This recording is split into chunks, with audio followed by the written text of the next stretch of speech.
After a week of rain, Friuli Venezia Giulia is enjoying a sunny Sunday. How are you enjoying your Sunday in Trieste? It's really, really nice. Actually, it's sunny, so hopefully it lasts.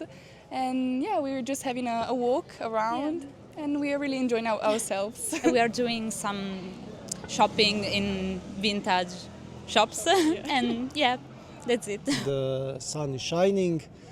We are taking long walks. Lunch.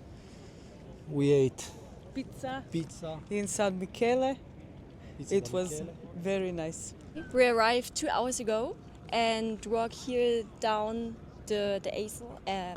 We walk down here the walk and then go to the ship. Yes.